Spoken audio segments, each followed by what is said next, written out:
Welcome to Spin Sisters. I'm Mary LaHammer, And I'm Tara Erickson. and we are going to have a statewide perspective heading into the legislative session. And we have some guests that, frankly, are friends of ours and former legislative leaders. We were all 20 somethings together at the Capitol once upon a time. Tara, you want to introduce one of our guests? I do. I have former House Majority Leader Democrat from the Iron Range, Tony Sertich. Tony was elected and served from 2001 to 2011. His last 4 years, he was the House Majority Leader. After the Democrats lost control of the House after the 2010 elections, Representative Sertich stepped down, became the commissioner of the Range IRRB, and now leads the Northland Foundation. Yeah, and I have Republican Marty Seifert. He served from 1997 to 2011, and he ran for governor, I believe, twice, and we'll talk Yes. about that. And now still dwells in the Capitol hallways as a government relations person for Flaherty and Hood. And Representative Seifert, you come from Southwest Minnesota, and obviously immigration issue has been top of mind for Minnesotans, the nation, and even the world really paying attention to Minnesota. I want to talk about immigration and diversity and really what people may not know outside of the metro and the diversity that you grew up with and that we're still seeing in southern Minnesota, western Minnesota. Can you talk about that? Yeah, sure, Mary. Immigration is not a new issue to Minnesota, nor is it to my area. I grew up in the 1970s and 80s in Redwood County. We picked cucumbers in our fields, and we had people from Texas and Mexico right across the field from us that were doing the same work we were. And, it was legal. It was mainly green cards and work visas. And I wonder, the system that worked in the 1970s, like what happened? Like, how did we have 10 to 15 million people under the Biden administration come? And now they're trying to put the toothpaste back in the tube, figuring out how to fix a Is problem it that fair somebody to say, else though, it's a created. bipartisan problem? Democrats and Oh, yeah. I Republicans mean, failed to the immigration reform and system has address been it. broken for decades. Mhm. And, we're in a situation in a lot of our communities like Wilmer, where my sister-in-law grew up. I mean, you're talking 3 or more generations of immigrants from Mexico or from Central America, very integrated into the community there and so forth. But I would say that there has to be some type of fix to the system because it seems like pendulums swing back and forth. And, whether people like it or not in 2024, I think it was a major issue that Trump won on in a lot of these swing states, mainly in the South. Now, while he didn't carry Minnesota per se, I do believe that a lot of people felt the immigration system was broken. And how do we get to a situation where it's fixed? Yeah, and the pendulum now, latest polling data is swinging far the other way. By far, a majority, as many as it's looking like almost 2/3 of at least Minnesotans, and in some polls, Americans are saying, well, the ICE action and immigration action is now really swinging against the president, against Republicans. This doesn't look like it's faring well, at least for Republicans in Minnesota and even nationwide at midterms. Are you worried for Republicans in your party of how the aggressive ICE action in Minnesota is affecting the state and the nation? Well, I think in Minnesota it's unique right now because we don't have the cooperation that a super majority of Minnesotans want local law enforcement to cooperate with the federal government and get this figured out. And it's just not happening. And so you see this chaotic whistleblowing and so forth, and people are like, "Hey, I want normalcy." And you end up with people in Minnesota who want normalcy are seeing abnormal behavior where there's kind of a daily ruckus, this screaming in your ear, if you will, of the immigration issue.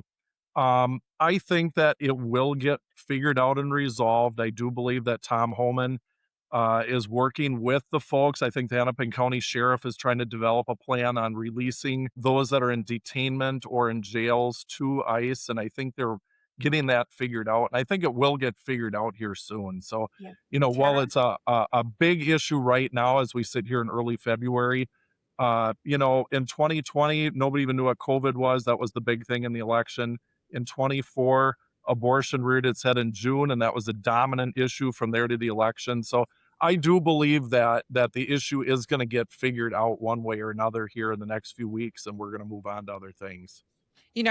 Representative Seifert, what some folks are talking about is, or at least the Minnesota Department of Corrections has tried to put out as much information as they can, saying it's just simply not true that the state, or at least the state prison system, has been working with law enforcement, that they are constantly providing, transfers to them, and that some of the folks in the data that the federal government has been putting out is just simply not accurate, that they have handed over many of these folks. So, how do you feel about, I totally understand that maybe Hennepin County hadn't been working with a lot of folks, but at least our Minnesota prison system has been. So I feel like there's just a lot of misinformation out there. I think the prison system is one piece of it, but I do think on the jail side of things, and that's people who are sentenced to 1 year or less, I think that's really where the major issue is. And we just saw this last week. Someone was wanted on some major drug charges. They were at the courthouse to apprehend this person, bring him in for deportation. And then from the courthouse out to the vehicle, there's constant whistleblowing, harassment, dozens of people surrounding these agents who are trying to do their job. I mean, any one of us working in that type of environment, you're going to see a lot of conflict. So we have got to get that figured out when people are getting transferred from either detention or from jail or from courthouse or whatever the situation is. There's got to be something worked out to get this smoothened out one way or another. And I think that's happening. It's just not happening as fast as a lot of people would like it to. So can I ask also about maybe training, right? So from some recent polls, I think probably the majority of Americans don't want to abolish ICE, but they definitely want reforms. And so when you think about the fact that now apparently they only have 47 days with this massive surge that's been happening in Minnesota, and with only 47 days of training, I think that you get issues that are happening, like law enforcement saying that their officers of color, when they're off duty, are getting pulled over by ICE and asked for immigration. With the fact that it seems that the federal government keeps saying that they have immunity, do you think most Republicans would even support having higher standards for ICE officers and ensuring that they are trained to other levels of federal law enforcement? Yeah, I think that's being discussed with the Homeland Security bill on the federal level right now, and I think they're going to come to an agreement on that. Certainly, I think whether you're a Democrat, Republican, or independent, you want to make sure that law enforcement obviously follows the law. But it gets to be extremely difficult when you have people kind of in your face 24/7, and they're going to have to get that figured out about what is the gentle balance of people being able to do their job properly in law enforcement, and then what is the responsibility on the other side of things as well for people to let them do their job. And that's where it's really, I think, difficult as the media covers all of this stuff, is people are wanting to blame law enforcement when you've got this, what I would say, you're right at the edge and you're right at the brink all of the time in terms of interference with arrests, interference with people who may be wanted for certain crimes, etc. And so I do think that this will get worked out. I think the Congress obviously is looking at all of these issues of the Homeland Security bill, and they'll get it figured out. But as you know, the wheels of government work not as fast as what people would like. The Northland has a border, Tony Srdych, with Canada, right? Why don't we hear from the Northland as much on these issues of immigration? Well, a few different things. I mean, I guess Marty's really focusing on, isn't it bad that there's some mostly moms and grandmas blowing whistles at law enforcement as they're trampling on our civil rights and our Constitution? I'd rather focus less on the disruption that is happening from citizens who are pushing back against clear constitutional violations, and really focus on masked secret police who are going above and beyond what they're supposed to do with the law. 2 people got killed. I'd rather focus on those issues than saying we should be nicer to people who are stealing 2-year-olds and 5-year-olds and taking them literally across the country into detention centers for months on end. That is the issue. I mean, I see a big breakdown in trust in our government.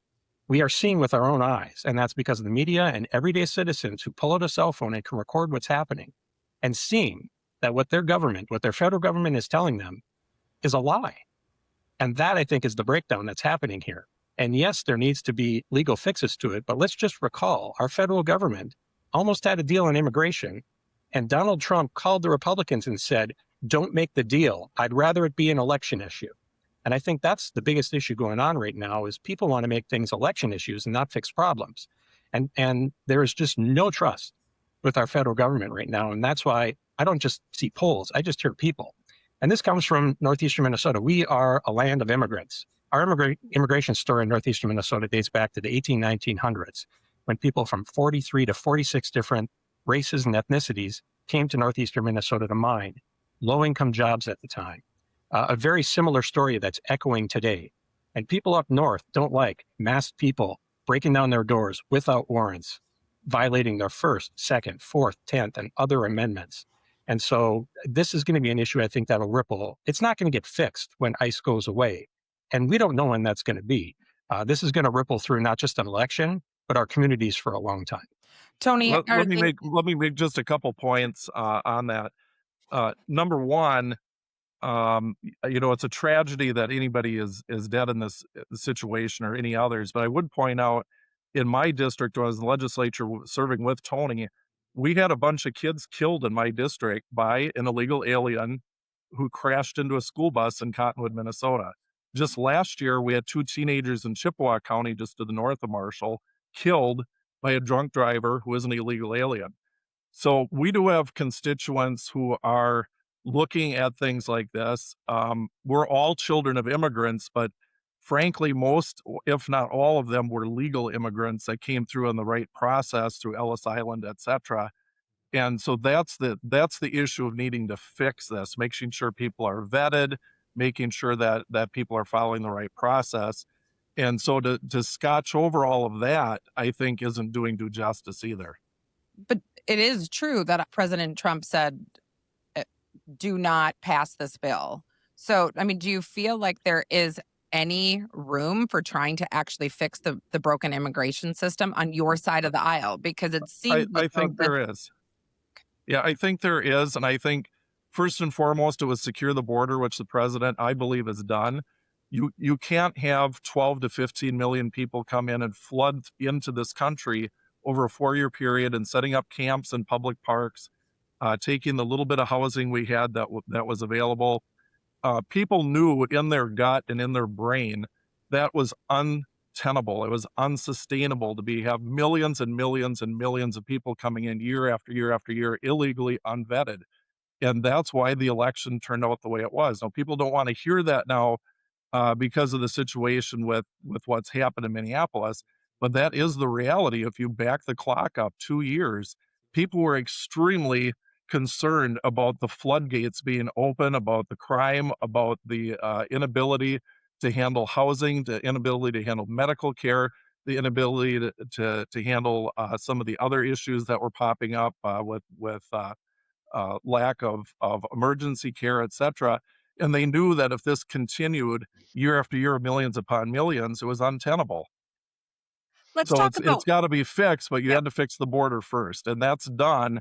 So now they're going to have to do step 2. In my opinion, it doesn't look like they have the will to do it at this moment, but they need to get it done. both of you, Tony and Marty, I'd love, because this site might be something you'd agree on, because both of you have had workforce challenges outside the metro in greater rural Minnesota. Tony, if you could talk about this first, workforce, because I know Tara and I wanted to talk about the hospitality industry, both in the Northland, and Marty, obviously food industry, you too.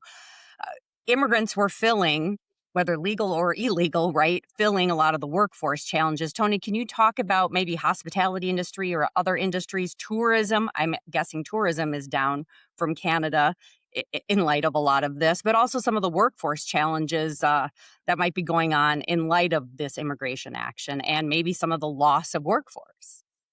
You're certainly seeing my friends up near the border, whether it be International Falls or Grand Portage and Grand beyond, are seeing a significant impact. by the relationship we have with Canada right now and what the president has done to really poison that relationship. And so that has had a significant economic impact, especially on these border communities, and that'll pass through the entire state.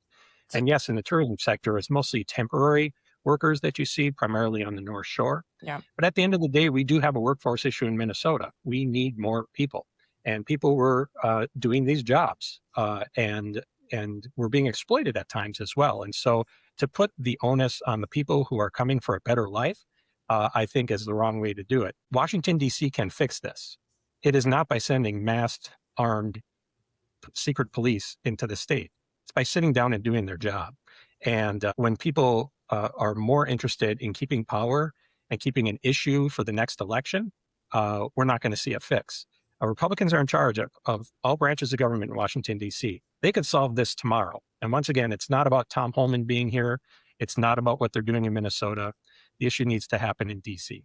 Tony, can I ask a question about the last thing that I saw from Hospitality Minnesota, that tourism just from Canadians for Minnesotans is down by over 40%. I'm assuming that that is going to have significant blowback for a lot of these, whether they're family resorts. And are you hearing more about that for the, all the northern resorts? Absolutely. From the casinos up north to the resort industries, all across the board. And it extends all the way down to the Mall of America, as many Canadian shoppers like to take advantage of no tax on clothing in Minnesota. We're seeing a significant impact today, and that's going to continue because once people change their patterns and habits, and the tariff issues are on top of this as well, and just that general poisoning of the relationship with Canada, average everyday Minnesotans and businesses are going to continue to feel it. There is one workforce thing that I think people are not talking about enough, but the McKnight Foundation just released something about what is happening in long-term care. So I'm going to be, blank. I do represent both long-term care and disability services here in Minnesota. And it's about 35 to 40% of our population, of our workforce, are immigrants. We don't have enough workers to begin with. And this is really starting to impact both long-term care in rural areas. Oftentimes, Americans do not want to do these jobs because the pay is tied to Medicaid, which, you're not able to pay enough. People can leave and go to Quick Trip and oftentimes make more than caring for grandma and grandpa in a nursing home. So, I do think about, especially for rural Minnesota, this is a major issue for workforce in those types of healthcare jobs. And I'm just wondering your perspective on that for both of you, from both the Northland and from Southwest Minnesota. We see it in the nursing home area. The reimbursements are low. We've had, since I left the legislature in 2010, we've had nursing homes close in Ballatin, Redwood Falls, Minneota. So it is not a small issue. It's a big issue. We've lost and that's where I think they 13,000 do beds, need to get Marty. say that again. We've lost 13,000 beds in just about a Right. decade already. And Right. it looks like by 2050, we'll be down about 23,000 beds. So, I mean, this Right. is significant. And part of it is workforce. Part of it is just low reimbursement, frankly, on being able to cover the overall expenses. But I do think this is where you have to have that immigration fix on the federal level. You do have to have, just like when I was a kid, those work visas to allow people in, have them vetted properly, and then make sure that at the end of the day, things are filling the workforce needs and balancing that with an immigration system that works. Marty, can I jump in? Do you believe the polling down in the 1st Congressional District, Congressman Wall's former district, current Finstead, that is a close race, and Democrats nationally now are targeting and saying that's in play? Yeah, well, I mean, Brad Finstead's my old roommate, and I know Tony Surdich worked with him on a lot of legislation too back in the day when we were all in our 20s. I'm not in the 1st district. I live in the 7th, but It has I scooped would way down for people who yeah, may but not it's realize close. it. Yeah. And I would say that, there's people that are frustrated, obviously, and the House of Representatives, if you're angry at the federal government, the House is up every other year, and that's the process. As you know, that's how people take out their Right, frustrations and is on people the want House. immigration reform. I just wonder if some seats are gonna be in contention that we don't see coming because they're mad on the immigration issue. Yeah, And I mean, mad at it. I think Brad wins again. I You just do? think it's a Okay. question of by how much. And, in the last few cycles, it's just been a question of do you hit chop or liquefy on the political blender for his opponents.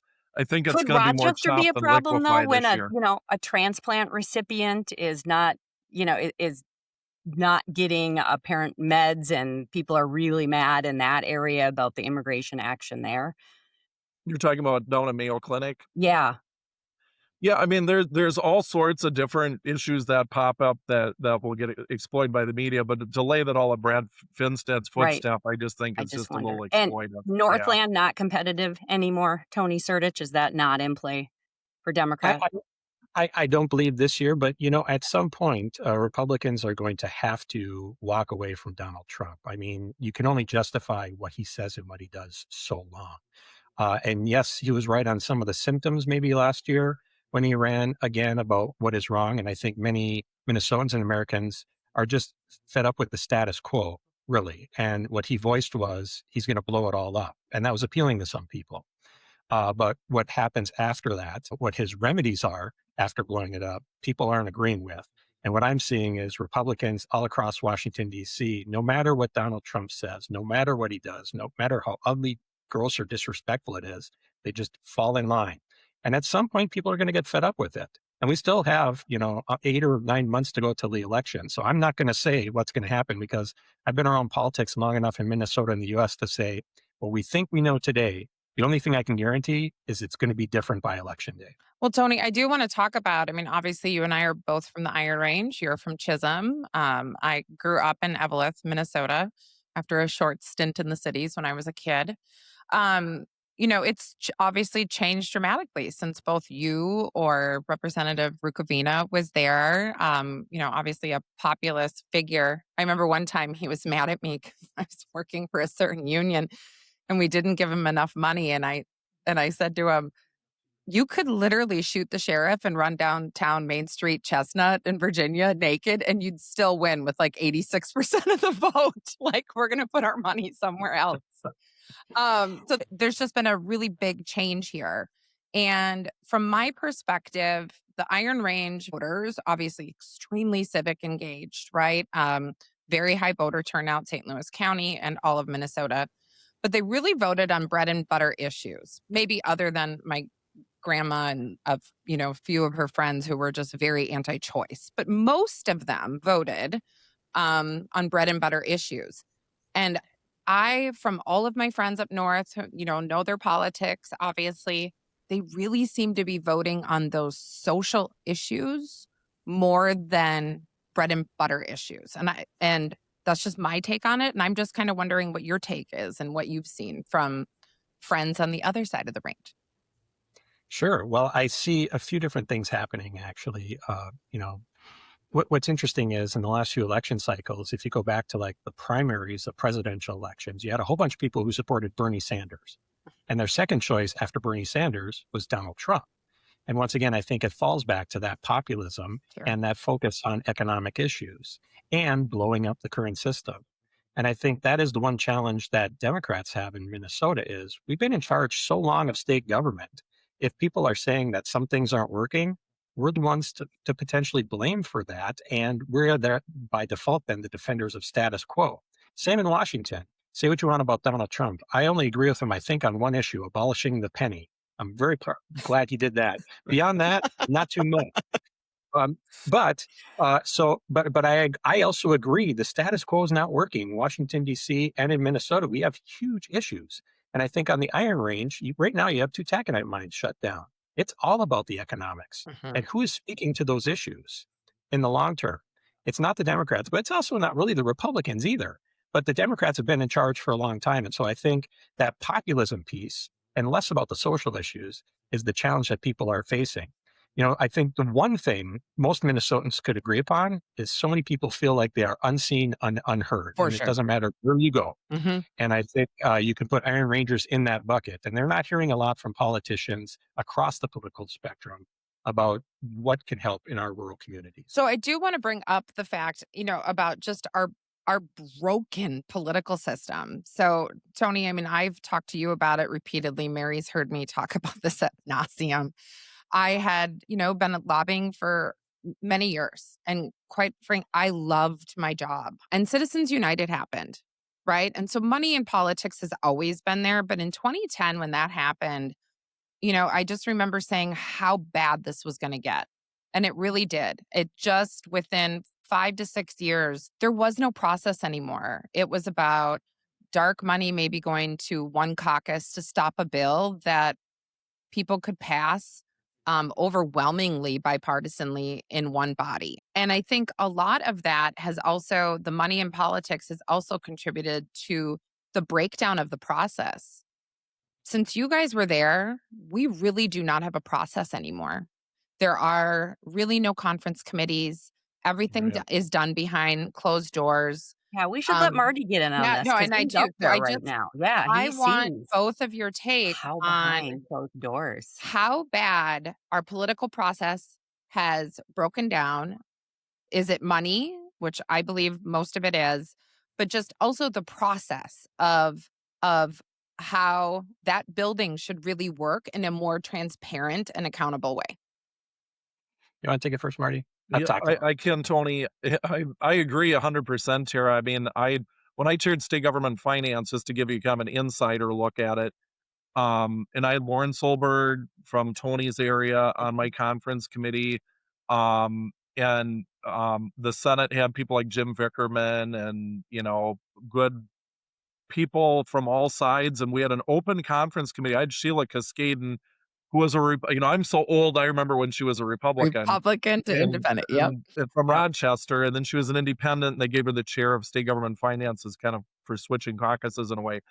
And we just sat down and said, we're going to have all of our conference committees in the open. Everybody can make a motion, and if it doesn't pass one side or the other, that's just the way the chips fall. But everybody could have a voice, would take open testimony. We would cobble the bill together. If we had a disagreement on money, because we had a deficit that year in 2005. So we had Democrats in charge of the Senate, Republicans in charge of the House. And when we had our budget target, we just said, hey, when it comes to like the state auditor and the Secretary of State and some of these other offices, I had a deeper cut. I think I had 6% across the board cuts. She had 0. And we just asked the constitutional officers, can you handle a 3% cut, which is half and half? And they said yes. And so like that was a conference committee, I thought, process that worked really well.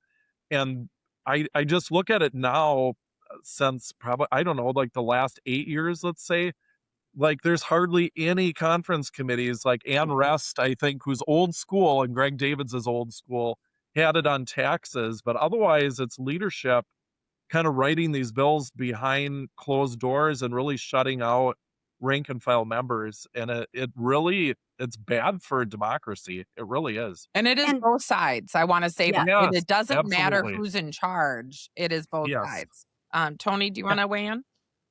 Yeah, I'm going to break it down into two categories, and I think it's a little bigger than the process. And I'll start with the money piece of it as well.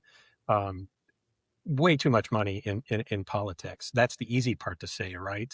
But some people and the U.S. Supreme Court has equated money to speech, which I feel is totally incorrect. Now, when I was majority leader and I was running our caucus and our caucus elections, I spent way too much time having to raise money for election. And that was raising money for our caucus to then send ads into districts that the legislators had nothing to do with. And I know Marty had to do the same thing. Way too much time. That shouldn't be the job of your elected officials, is to be fundraisers. But you have to spend an inordinate time around that. But I want to tie it to the bubble. And I think there are two different bubbles going on. There's a bubble around the state capitol, and those of us that have lived in it, and I think the three of you are spending more time in it than I am these days, and we think that all these machinations that are happening, all these little moves that are happening that people are paying attention to. Is it important? Yes. But I think for every average day Minnesotans, they want results. They care less about the process. The process is important, but they want results. And what they're seeing out of St. Paul and Washington are not results. And I think it ties right back to the money in two different ways. It's more advantageous, once again, to have an issue than maybe to have a solution. Mhm. And caucuses can raise more money, special interests can be more involved. And I think that's one of the bubble challenges as well, is that people in and around the state capitol get caught up in what's going on in a few block radius and not paying attention to Minnesotans who are saying, we don't care, figure it out, just get something done. And I think politicians get more credit for getting something done that people disagree with than just sitting in this deadlock status quo. The other bubble is social media, and the two issues are tied. We're all speaking to our own channels, and elected officials and others running to get their phones out to tape something so that they can get clicks and engagement more than solving problems as well. But that ties back to money too, Mhm. because social media channels are now owned by the wealthiest individuals. And so money doesn't equal speech anymore because it's not equal. I do not have the same say as the people who own X and Facebook and everything else. And so I think these are the two biggest challenges, is these bubbles we're living in where we're just talking in our own echo chambers and really not solving problems, but looking for money and fundraising instead of really solving issues. Can I ask you both about? So, I read the book The Anxious Generation by Jonathan Haidt, and it talks about what smartphones and social media has done to mental health for our children, right? I think Australia they went to no social media for anybody 16 years or younger, right? Can you, is that something that you think both sides of the aisle could get behind to say, Stillwater, where my boys go, there is no phones, bell to bell, which I think is fantastic. That was passed last year. I think more and more school districts have to do that. And I'm actually quite bummed that the legislature didn't want to take and push that to school districts. There should just be a statewide policy. And I don't think they wanted to take that hard vote and make that decision. Do you think that there could be something around some of these technology things for kids to try and work on the mental health issues? And what are your thoughts on that? I thought, Tara, where you're going with that question is, should we ban social media for elected officials so they could do their job? We're really talking about kids. Um, I believe in transparency in government, but honestly, there were some days sitting at the Capitol where I thought, if there were cameras here watching the politicians, we could actually get something done. And how much is performative and playing to the cameras? I Sure. truly, really believe that. But more to your question, I think what I have read is there are folks like Mark Zuckerberg, who owns Meta and Facebook and others, who don't allow their kids on their products. Hmm. That should tell you something. Sure. The very people who own these companies don't allow their kids to use them until they're adults. That's all I need to know to say that we definitely should be doing something about this. Let's Tara, yeah. to that point is interesting. My daughter is a home ec teacher in South Dakota, Hmm. and it's no phones in the classroom. They have like their little pouches that they put their phones in during class, and she just said, for the sake of mental health and order in the classroom, paying attention to things, Hmm. it's just exponentially better learning environment. Absolutely. And I think they allow them at noon hour or whatever, but otherwise, I think to check in with mom and dad or like, hey, practice got canceled. I get that, but that's a difficult Pandora's box that's been open to try to solve that. It really is. I think this is the time where we might bring up, I know you don't want to talk about it too much, but Marty Seifert, your son is running for office, and I find that fascinating. We remember him. We mentioned earlier we go way back, and I think I found a photo of where he is on your shoulder on Yeah, the house Tony was floor. there. Yes.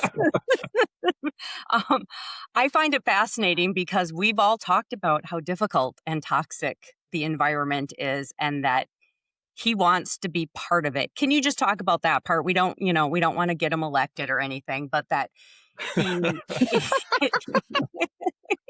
for nonpartisan I fun. have my days where I wonder, but it's an environment where if good people don't run, you're not going to have good people in office. Hmm. And so, he knew Melissa Hortman. I mean, he met Melissa. She was literally in the office I was in at the state office building, and so it strikes at your heart when you see what happened. I mean, obviously Tony, served with Melissa too. That my entire time I was there for the most part from 2004 until I left.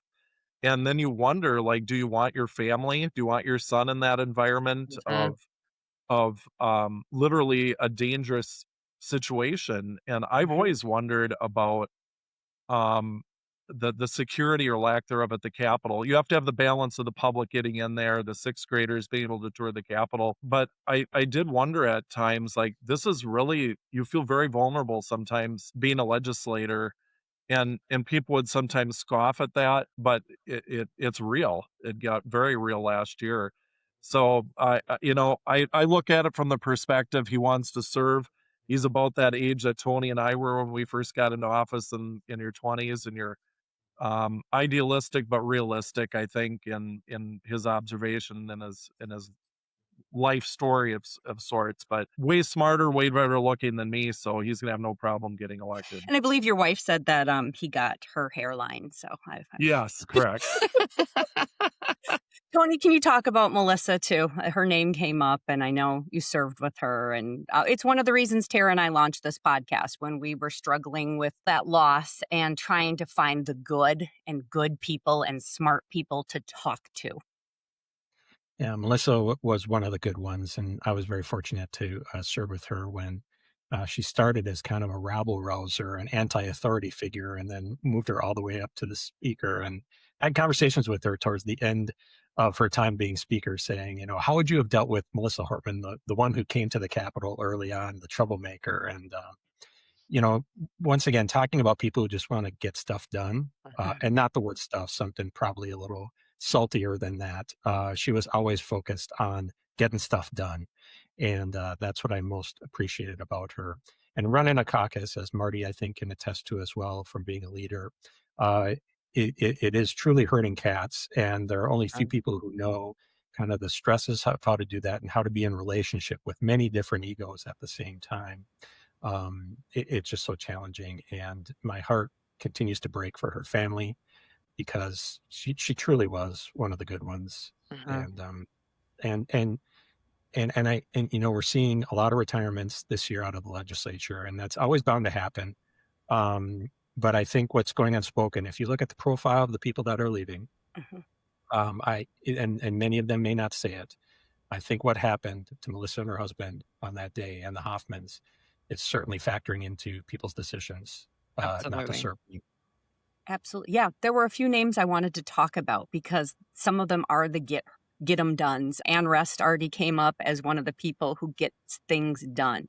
Paul Torkelson. Can some of you talk about the loss of that institutional memory, the moderates, the deal closers? What happens when they leave the Capitol?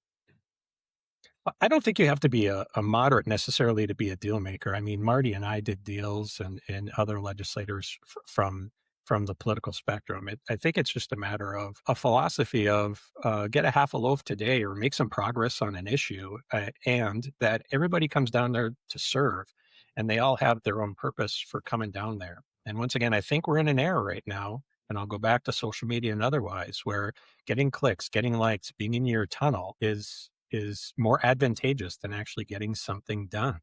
And so compromise has been seen as a dirty word. And I think we've just seen, when I was leader of our caucus, we had people from all over the state, every geographic portion of the state, and they all came with a whole bunch of different backgrounds. And we were just a big, broad coalition. And our private caucus meetings, we had significant public policy debates before we went on the floor, and then had significant and long, sometimes because of Marty Seifert, public policy debates on the floor as well. And so we almost did it two different times. But that was good. But I think what we've seen now is political parties really becoming more monolith. I think DFLers had a broader coalition. And I think part of it is, once again, being in charge for so long, the infighting is going to happen, because that's where the fight is. If you've been in charge long enough, you're saying, well, we all disagree internally. And so I think that's been to the detriment of it. And so I think we put more of a premium in our society on people who we agree with and people who get stuff done. And we're going through that era right now with our hard politics. But I think if you were to, once again, talk to any average Minnesotan or American, they would probably say, we just want to get more stuff done. The status quo isn't working. Let's take some big, bold swings. And that's what we need right now in Minnesota, right? We have an education system, a healthcare system, a higher education system, all of them that were built in the 1900s, which When I've seen this on social media sometimes, it's like when I think what 20 years ago was, I think it was like the 1980s, but it's not anymore. And so folks of our generation, we're a quarter into the next century and we're using systems that were built in the early to mid 1900s. We need some big, bold changes, and that's going to take people who get stuff done. Yeah. Marty, could you follow up on that too? The Yeah, Ann Rest, the Paul Torkelson, those two names really jump yeah, out of how do we get yeah. bills I served with closed? both of them, as did Tony. It's a big loss of institutional knowledge, but I also think respect for the institution gets lost in the fray as well. Like Ann Rest would demand to have conference committees. She heard every single bill, regardless of party, which I did when I chaired state government, and then my exit speech or whatever it was called, where I sat by the dead flowers when I was done being minority leader and lost for governor. So I purposely asked to go sit by the dead flowers and take my place over there. And I remember in my exit speech, I had told people the pendulum swings back and forth, and to have the respect for each other, to when you chair the committee, of giving every member a chance to have their bill heard. If it's a bad idea, vote it down, or if it's a bad idea, move it to another committee and let them kill it. But everybody has an election certificate from the constituents, and they deserve the respect to have their constituents' voices heard. And I don't like the idea of just, well, we're going to just not hear any bills because it's a Democrat. We're not going to hear any bills because it's a Republican. It's not really the way the institution should be built. And I see like the Ann Rests of the world leaving, and they'll get replaced by people who are like, we're in charge and we don't need to listen to the other side whatsoever. And I get worried about the trifecta from a few years ago, where it was just this steamroller. And it's like, we don't care what anybody else thinks. We're just going to kind of push this through quickly, not necessarily vet it as thoroughly as it should be. The Republicans probably would have been similar had they had this type of thing when they have the reins of power and they kind of move it through quickly. We never had on the legislative level, so we don't really know. But when Margaret Keller was speaker and Tony was majority leader, I had the Brandon Swanson bill, which was the young man who disappeared in my district under mysterious circumstances. And we created this whole set of laws in Minnesota that all the other states modeled after, like pinging people, the ability to ping a cell phone under mysterious circumstances under court order, and all those and search parties and all those types of things. And I even asked Margaret, like, hey, I'm minority leader. Like, I probably shouldn't be carrying this bill as a standalone bill. Like, do you want one of your guys to do it? And she said, no, this kid disappeared in your district. I'm going to sign on as speaker as the second author. I think Tony was on the front page. She said, I'll have the chair of the Judiciary Committee sign on. You go get another Republican. And they let me have that bill as a standalone bill, go all the way through the process as minority leader. And the member of the Senate, Dennis Frederickson, was a Republican minority member. They maybe had 24 members in that caucus, very few people. And I just think, like, I don't know that today that could happen under either side, like that they would allow something like that to happen. It shows how the legislature's changed, and not for the better. Can we talk about solutions with that? I'm wondering if you think that the precinct caucuses and that process kind of brings out the radicals from both parties. I think so many, folks are independents and they don't really feel like they have anywhere to go if they don't want to participate in that. And what do you think about the process for how the parties pick their candidates? Either one of you. Tony, you go Uh, first. yeah. Um, Big fan of radicals, actually, and I think that's how you make progress in a society is the out there ideas that push us to new solutions. Though I'll agree with you, I think our election process from a party perspective is broken, and the reason being is less, I think, about who shows up, but who doesn't show up. In order to be involved in this political process, you have to start on a Tuesday night. And I know this because it just happened. And my son had basketball and I'm his basketball coach. And so if you're a parent with a kid, you're probably not going to caucuses because you're doing homework or bringing your kid to practice or trying to figure out your week. That's just the start, right? Then like the next contiguous Saturdays from there until summer, basically, you have to show up all across your region to meetings that go on forever. Forever with Uh, people just debating resolutions and rules and right. woo! Right. And so I still go to my caucuses when I can, but I saddle up to people who it's their first caucus. They're brand new and excited because some issue just made them passionate, and they get 10 minutes into the process and their eyes are glazed over and you never see them again. Yes. And so I think it was well meaning at a time to have this, because the whole idea was this is how to get grassroots, everyday people involved. Mhm. And it just isn't anymore. And that's not a knock on anything. The system that just doesn't work the way it's intended. It's gotten too long. It's gotten too cumbersome. It really isn't open and accessible and available to everyday people unless you make that your life for almost the whole year. Mhm. And So so what I think should that's it the problem. look like? What is the modern process solution? That is the $1 million question. And in Minnesota, in DFL politics, the primary has really selected the candidate and not the endorsed candidate for many of the competitive seats for the past 20 some years. And so I think that's the other way that folks are looking to say, is the system working or not? And as I said, a long time ago, it was the way that was grassroots. But I think it comes back to money again. Once But money got into Republicans, let's politics, bring Marty in. Republicans, they've been good about abiding by endorsements, and I know, Marty, there was some excitement that maybe precinct caucuses were bringing some new folks and maybe not as extreme, and maybe some more mainstream folks were showing up. Talk to us about your side, Marty. Well, it depends on what area you're in. I mean, in my area, we had a lot of new people, all Republicans, but some were there because they were excited for my son's candidacy, quite frankly. And then you have the people who have been precinct officers, like, oh, who are these people? They're the it's the chamber director, it's the guy who owns the Main Street business who's excited for a candidate. We should want new people involved that are business owners and retirees and college students who believe in the Republican Party as a way to exercise free market and limited government and all those types of things. But to Tony's point on people living their life and so forth, I was talking to our county chair, and he was like, how many people are going to want to go to Duluth to the state convention from Southwest Minnesota? So Mhm. they quantified the registration fees, the gas, the food, the hotel room, etc. It was $1,000. Mhm. I mean, Wow. so you're talking about trying to involve like average grassroots people.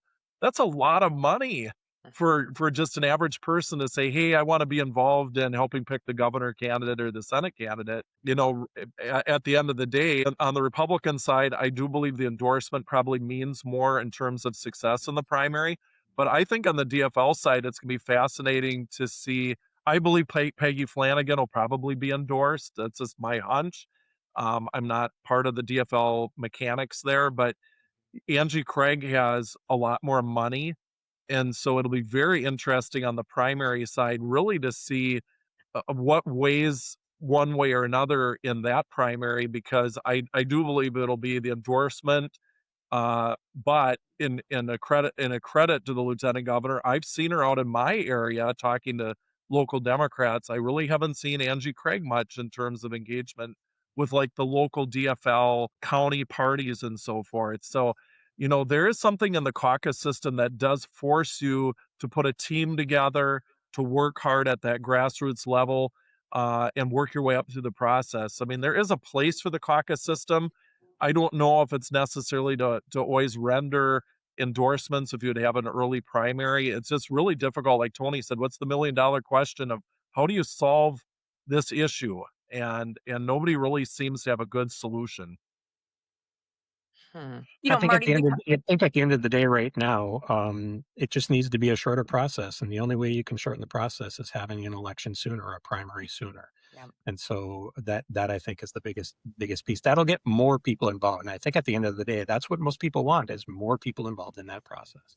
But Tony, the one thing, and I supported like a June primary, but then what that does is it moves your registration up for candidates to like February or March. And as someone who was a caucus leader, we recruited 134 seats in 2008. We had every single seat was contested, probably in 2010 as well. And I look at how much work that was, like going to these areas of Minneapolis and just like dredging around, like, hey, can we find a Republican? to raise their hand and plunk down $100 to put their name on the ballot, knowing they're only going to get 19% of the vote or whatever, but we still did it. Now, I'm just wondering, like, would this be like Massachusetts and Maryland, where literally half the legislature is unopposed? And that's what I've been concerned about on the democracy side. If you move the primary way up, like Illinois, for example, you'd have to file by Christmas. And I just don't think people in Minnesota are geared towards having the filing deadline at Christmas. You know Like, what I'm saying? Like, that would having be that very long of an bad. election season. Yeah, they're not used to that early filing. And I think people would say, hey, I'd consider running for the legislature, but I don't know about filing my name on the ballot in January or whatever. So that would be my concern, is you'd have half the legislature just be unopposed.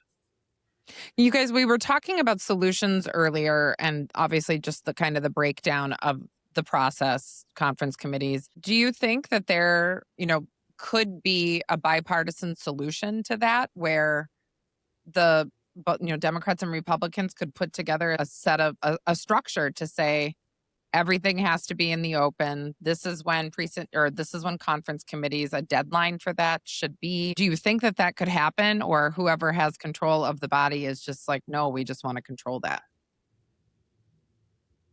It's tough to have rigid rules when the time constraints are such in May that people want to kind of run the clock on both sides and play the game, depending if it's Senate or House playing the game, Democrat or Republican, who's in charge. It would be nice to have like a firm set of rigid rules. I guess my way of doing is I'd put together some really rigid, hard rules, and then put the effective date for the next cycle, so you don't know who's in charge.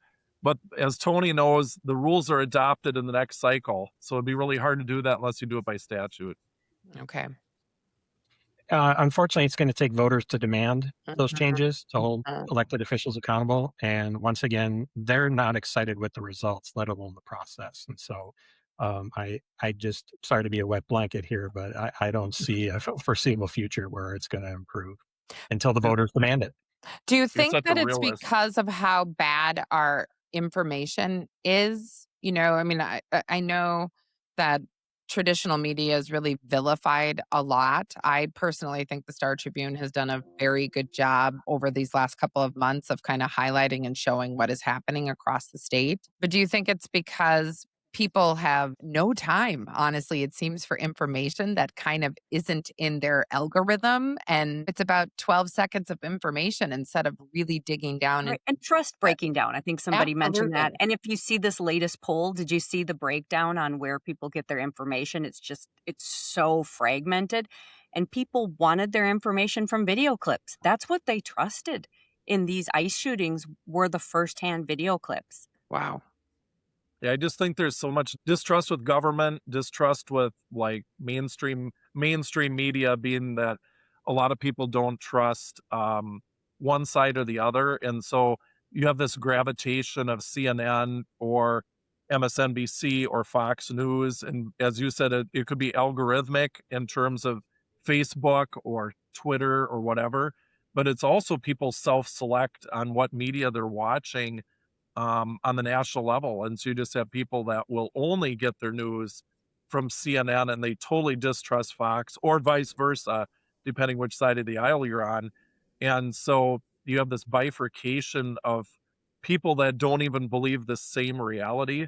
And Mhm. it's so surreal. When I got elected in 1996, that was the first year we had email and laptops. Irv Anderson ordered laptops, outgoing as speaker, and we were trained in. And I still remember Ed Burdick saying they have this thing called email, and you're not going to get these letters anymore and postcards. It's free. You can actually communicate with people for free. We're all like, wow. So I mean, things have changed so much from those days. I know if Tony remembers, the Capitol switchboard shut down the year that stadium bill was up, and people were so much against it. They melted the switchboard down. I mean, like, you wouldn't see that today. It'd all be email. It's all, yeah, it We've really seen is the biggest email. shift in media communication, and we're not that old, you guys. So Right. you guys, I do think that there's a couple of issues that I've been saying is should not be political. And Minnesota, so for instance, Minnesota is falling behind on education. And we have a mandate of 165 days. That is what our mandate is. And I was looking at research papers and studies from the 1980s. And I will say that most other states is 180. Okay. And so Minnesota changed that. So now my boys go to school essentially 2 weeks less and an hour less a day than our nephew in Iowa. Okay. That is a lot. That is almost a month more of essentially educational training than my sons get here in Minnesota. And obviously it's going to cost money, but do you think that there are some things that just should not be political? And if we want Yeah. Minnesota to start rising again, we need to go back to 180 or 185. I mean, the studies in the 80s said Right. that we were going to fall way behind the rest of the world because we were at 180. So I just Yeah. kind of want your take on some things that shouldn't be political, but Right. are. Yeah, Tara, I look at it from the perspective, not to bring my daughter up all the time, but she's Mhm. over in South Dakota. Sure. They start at 8 in the morning and they're done at 3:30. Yep. And they have a short lunch and it's instructional time. The entire time is instructional time for kids. Now, the thing I found fascinating was my daughter's starting teacher pay. She's the FCCLA advisor as well, is $58,500 in South Dakota. When I was a teacher years ago, I was told, don't go to South Dakota. They're horrible at teacher pay. That's reversed now. I have one of my best friends whose wife is a second-year teacher in Sibley County, Minnesota. Her pay is $40,000. Yep. I mean, think of that. South Dakota, no income tax and no union dues. My daughter doesn't have to pay either one. When I was in the legislature, I felt like we should just say, no, we're going to put a moratorium on any less contact time. Like, we're not going to mandate that you have to have more, but let's stop the hemorrhaging. Because Arnie Carlson set up my first term in the legislature. He said they're loading the buses at 10 to 3 in the afternoon. When I was a kid, it was 3:30. And that was back in 1998. So you can only imagine since then the hemorrhaging, if you will, of student contact time. Now, good luck getting this through the teachers union, and which is very close to the DFL at the legislature. They're going to say that's a bargaining issue. We're not gonna allow that. But if you take this to its illogical conclusion, 50, 60, 70 years from now, we're gonna have the schools adjourning at 1 p.m. and they're gonna be done on May 1st. And that's just not the way instructional time should work. And I wonder, where are the big new ideas? Marty, you mentioned Arnie Carlson. I got to do PSEO. I went to college in high school. I benefited from these great new big ideas that were coming out of Minnesota. Where are those?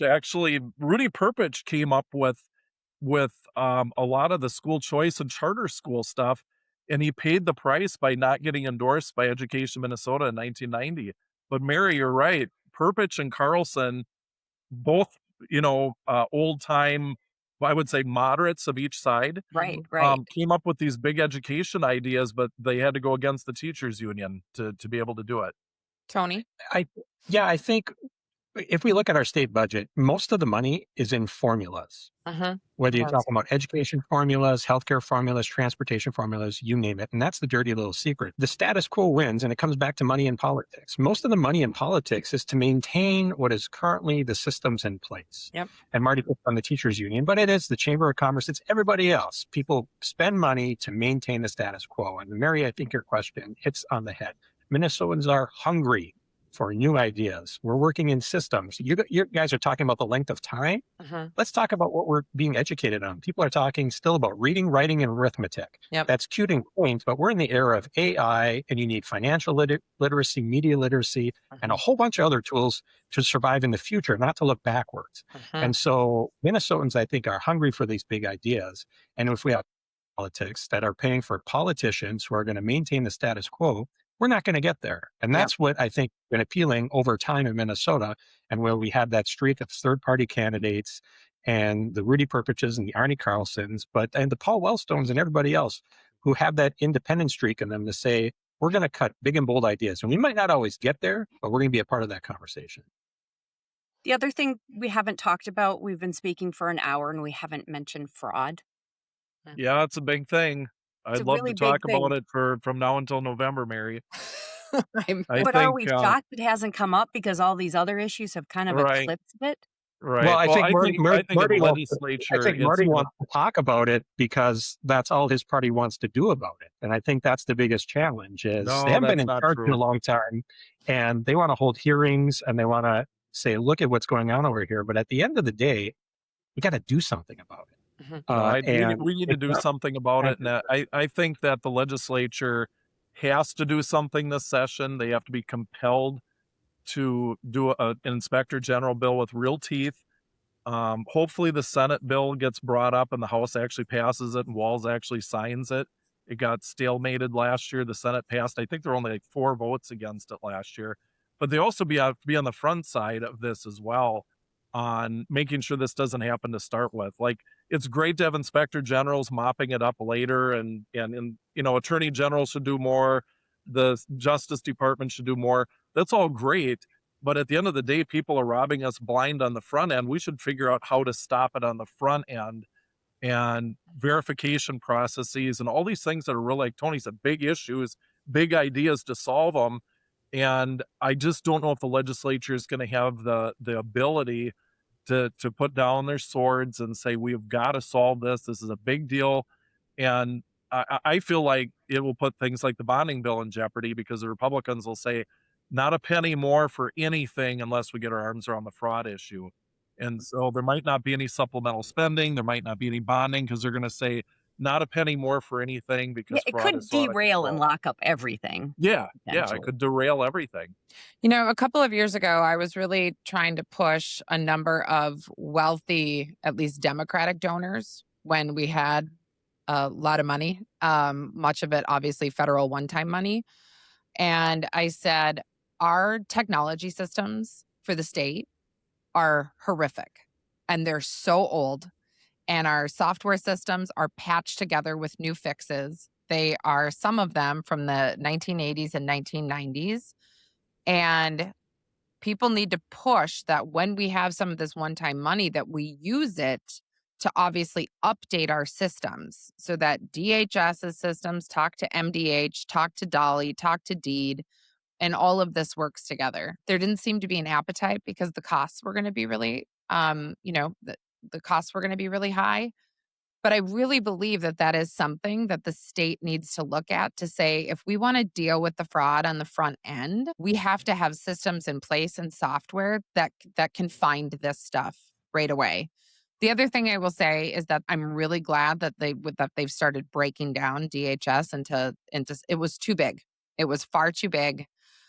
And so I think breaking that down into smaller, manageable departments and agencies is going to be very helpful. But that has been a very difficult agency to deal with. And it doesn't matter if you're a Democrat or Republican. Ask the OLA. How many audits have they done that have said this is what's happening at DHS, and never does anything ever change? And so I think there needs to be accountability measures also put in place. So those are my 2 cents. And I had to deal with DHS for over 20 years on a constant basis. So yeah, I'd like to understand, like, what do you think are some solutions? Yes, we know there is a problem here. Absolutely. But what are solutions?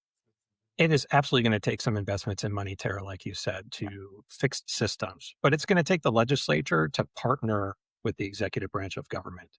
And instead of holding hearings yelling at people, and instead of running to YouTubers when they hear a hot tip, and really figuring out what the true data is and what's going on. When Marty Seifert was there and chaired the State Government Finance Committee, he was a good partner with the executive branch because he rolled up his sleeves and said, we've got to figure out ways to fix this, to make things work. I don't see that trust anymore on both sides, where there's just a general distrust of the executive branch and the legislative branch. And I think the legislative branch is doing itself a disservice by just throwing rocks and not bringing enough real solutions to the table and building that trust with the executive branch. I sat in the legislature for 10 years, and then I sat as a commissioner of a state agency for 4 years. It was eye-opening what I didn't know as a legislator when I got over to the executive branch of government. Our legislators only work part-time. They serve on a number of committees, and they only scratch the surface of what they can understand about actually how state government works. There are Absolutely. people like Marty who really dug in, and others over the years. But I don't think there's a lot of that going on right now. I think there's less understanding and more, can I get a headline out of this? Can I get a click out of this? Hmm. And less focus on solutions that are going to work for everybody. Marty? Yeah, I remember when we had each commission come forward and I would say, "What do you do from 9 to 5 every day?" And Phyllis Kahn was like, "That's a good question. I think we're gonna get if Marty doesn't ask it, I'm gonna ask it." And so we actually eliminated a couple commissions because they didn't frankly have a good answer for us. And the Democrats, Lauren Solberg and Phyllis Kahn were as much partners with me on that committee and asking difficult questions. But I just don't know that you see that anymore. As Tony said, there does have to be skepticism and tough questioning from both sides. And I just don't know if you see that. Like I talked to a DFL legislator that was in the 70s, and he said that Wendell Anderson talked to their caucus, which was huge at the time, 103 people. Can you imagine? And only 31 Republicans. And Anderson said if one person is caught embezzling or betraying the taxpayers, not only will they resign, if the commissioner knows this, they will be resigning as well at my request. And so I think the accountability years ago, I thought, like, what if Arnie Carlson was governor in the last couple of years of this fraud stuff? There'd be like people fired, there'd be departments that would Hmm. be kind of on their toes. So I think a lot of people are kind of like, nobody's been fired. There needs to be some accountability here. So I just hope that they can get their arms wrapped around it so we can stop this. There is room for bipartisanship in terms of stopping fraud. They've got to figure out like the scenarios, like this non-emergency medical transport issue was up on the news last night, where Faribault, there's someone abusing the process of saying that they have medical appointments in Minneapolis when they really didn't. They have to walk through scenarios like that and say, okay, someone's doing this now on the front end. How do we stop that? Is Can it I? technology, like Tara said? There is never accountability or working collaboration, I would say, often with state agencies and the folks providing the services on the ground. And so we're seeing that right now where DHS has done this, like we talk about this pendulum swing. I represent disability service providers. Tony, a massive provider up in your district that had been there for 30 years, has closed their doors. They have never been in trouble with the state because DHS decided that they were just not going to pay providers for up to 90 days. Well, you can't pay your bills if you're not getting payment. So we have this where we're in these silos and nobody's speaking to one another. We have to have accountability for the agency for making decisions that they're making that are affecting programs. And there has to be collaboration and transparency. And none of that is happening right now. And it's really And hurting systems. I think more needs to be done on the front end. Whether Absolutely. you're the governor of the state, whether you're the commissioner of state agencies, you have to be more proactive. And that is on my team right now. And then the legislature, once again, if all you have is a hammer, every problem looks like a nail. And I think the legislature is really good at giving state agencies and government hammers. And they need to be in better collaboration with the governor and the executive branch of government and these agencies to say, what tools do you need to get on the front end of this? Not to punish people on the back end, but get on the front end. But the dirty little secret is that's going to take money. It's going to take money to invest in new technologies, new systems, new processes. And there's not a lot of that going around. And we're coming up with an election where all 201 are on the ballot and governor's office is on the ballot and folks in the legislature are running for those offices. So there's not an incentive to get stuff done. Mm-hmm. And there's a big, huge new program with paid family leave that is putting this all to the test, where they do claim that they are getting it on the front end. So this will be an interesting, really, test if they do have it front end loaded. They claim they're really stopping a lot of claims, but there's a lot of claims coming in. I think we're at probably time to wrap it up. We've gotten so much good information from both of you, and I think we found some decent agreement too, and so much wisdom and knowledge from the two of you. Yeah, Thank you thank so you both much. for doing this. I really Yeah, appreciate it. Thanks great. for having me. Yeah. All right. Thank Thanks, you you. guys. Yeah.